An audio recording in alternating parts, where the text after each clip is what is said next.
Hey there everyone, my name's Anna and I work over at Midwest Mountaineering in Minneapolis, and we're here to talk to you about dressing for sub-zero temperatures. Our motto is, ask us, we've been there, and because we've been there we can tell you there's no such thing as bad weather, just poor clothing options. So let's talk about it. We have both a synthetic option and two merino wool options. Some of the benefits of merino is going to be that it's a natural fiber and it's also naturally antimicrobial. So if you're starting to sweat and things like that while you're working really hard in your winter sport, it's not going to start to get stinky. Another benefit of merino is that it works really good with your body temperature to help keep you warm and also keep you warm when it gets a little wet. A benefit of synthetic is that it's super durable, whereas a natural fiber is going to start to wear down after some time. That synthetic is going to stay strong. Next we go up to a mid layer, and our mid layers are similar to our base layers, where you want to really pay attention to the weight and the thickness of them and also the material. Keeping your head warm is very important in the winter because half of your blood pumps through your head and you can lose a lot of heat. Your classic beanies, always a good choice. To something more like a liner, a merino wool liner. Something that's windproof is going to keep that heat right next to your skin because the wind isn't going to be able to come through and just blast it away.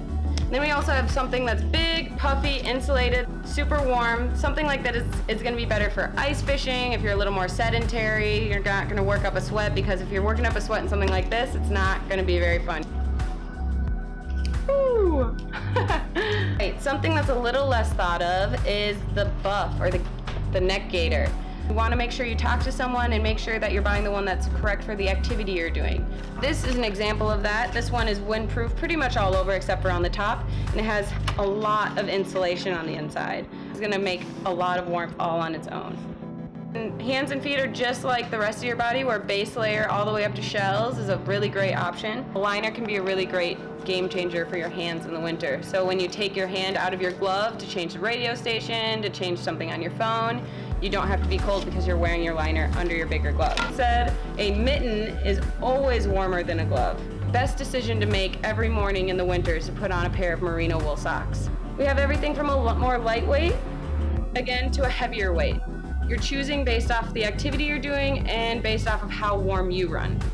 If you're running or doing anything like that in the winter, gaiters can be a really good choice. This high-vis gaiter is going to be really good for any winter runner, whereas something a little more heavy-duty is going to be good for anyone that's doing any sort of activity like snowshoeing or where there's going to be a little more snow involved.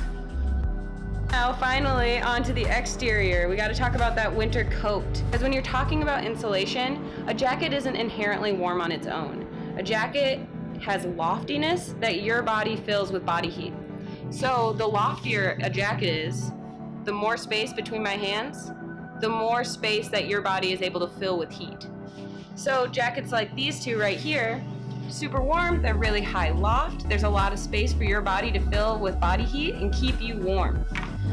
Then we have the jackets that also have shells that are windproof and waterproof. And you never know if you're going to be in a really windy environment, really wet environment, but you know it's going to be cold.